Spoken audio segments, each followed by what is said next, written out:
ইবনে সিনা জ্ঞানের আকাশে এক অপার দীপ্তমান নক্ষত্র। ইতিহাসের মাঝখানে কখনো কখনো এমন কিছু মানুষ আবির্ভূত হন যাদের জন্ম একটি নতুন বৌদ্ধিক যুগের জন্মলগ্নের মতো। তারা মানুষের চেতনাকে জাগিয়ে তোলে, সভ্যতার পথকে পরিবর্তন করে এবং জ্ঞানের পরিধিকে বিস্তৃত করে এক অপরিসীম দিগন্তে। সেই বিরলতম মানুষের সারিতে যেন এক অপরূপ অলংকারের মতো উজ্জ্বল হয়ে আছেন আবু আলী আল হুসাইন ইবনে আবদুল্লাহ ইবনে সিনা, যাকে বিশ্বমঞ্চ চেনে অ্যাবেসেনা নামে। তার জীবন যেন এক বিশাল উপন্যাস, বুদ্ধিবৃত্তিক অভিযানে পূর্ণ, সংগ্রামে দীপ্ত এবং জ্ঞানের সেবা ও মানবতার কল্যাণে নিবেদিত এক অনন্য সাধনা। শৈশবের আলো, অন্ধকার ও প্রতিভার প্রারম্ভ। ৯৮০ সালে বুখারার নিকটতম আফসানায় জন্মেছিলেন তিনি। তার পরিবার ছিল জ্ঞান চর্চায় আগ্রহী, যুক্তি ও দর্শনের আলোয় আলোকিত এক পরিবেশে গঠিত।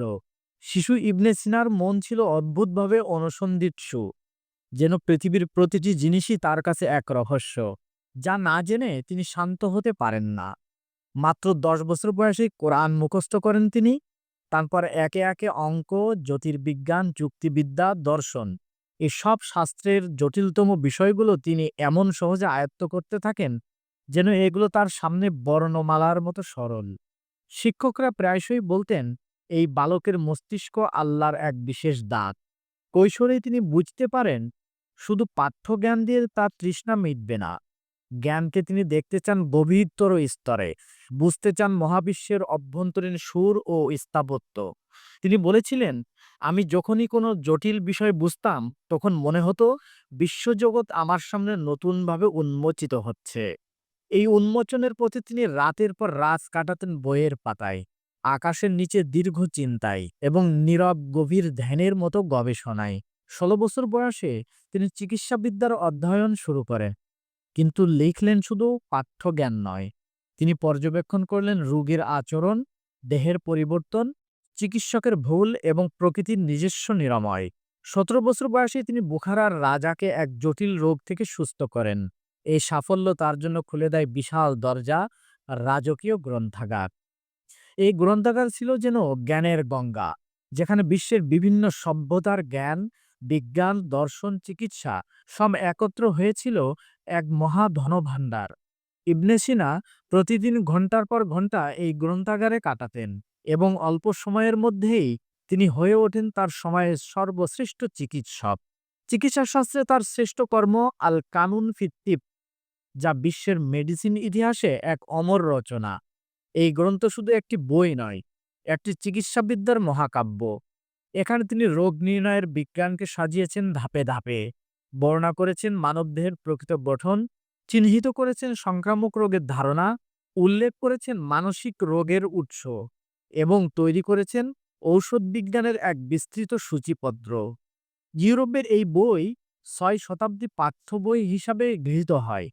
মধ্যযুগীয় চিকিৎসা বিজ্ঞানের সবচেয়ে বড় আলোকবর্তিতা ছিলেন তিনি। তাকে বলা হতো চিকিৎসাবিদ্যার রাজপুত্র। চিকিৎসা ছাড়াও ইবনে সিনা ছিলেন গভীর দার্শনিক। মানুষের আত্মা, চেতনা, অস্তিত্ব, জ্ঞান এই সবের উপরেই তিনি এমন বিশ্লেষণ দেন যা এখনো আধুনিক দর্শনের ক্লাসে আলোচিত হয়। তার বিখ্যাত যুক্তি ফ্লোটিং ম্যান, অর্থাৎ যদি মানুষকে চোখ মুখ ঢেকে এক অবস্থায় রাখা হয় যে সে নিজের শরীরকেও অনুভব করতে না পারে, তবুও সে উপলব্ধি করবে যে সে আছে, তা আত্মার অস্তিত্বকে স্বীকৃতি দেয়। তার দর্শনে রয়েছে যুক্তির সৌন্দর্য, বিশ্বজগতের গভীরতা এবং মানুষের অন্তর্গত রহস্যের ধ্যানী অনুসন্ধান।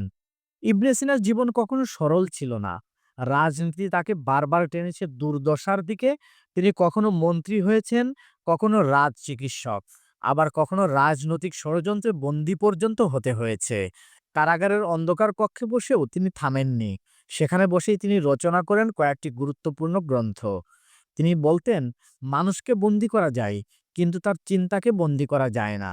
অত্যাধিক শ্রম, রাত্রিবিরাত গবেষণা এবং ব্যস্ত জীবন তার শরীরকে দুর্বল করে তোলে। ১০৩৭ সালে মাত্র ৫৭ বছর বয়সে ইবনে সিনা মৃত্যুবরণ করেন। কিন্তু তার মৃত্যু কখনো সমাপ্তি নয়, বরং নতুন এক সূচনা। তার বই, তার যুক্তি, তার গবেষণা সবই আজও জ্ঞানের অগণিত দরজা খুলে দেয় বিশ্ব মানবের জন্য। ইউরোপের রেনেসাঁসে তার প্রভাব ছিল অশেষ। ইসলামিক চিকিৎসাশাস্ত্র, দর্শন, বিজ্ঞানে তিনি এখনো অন্যতম অগ্রদূত।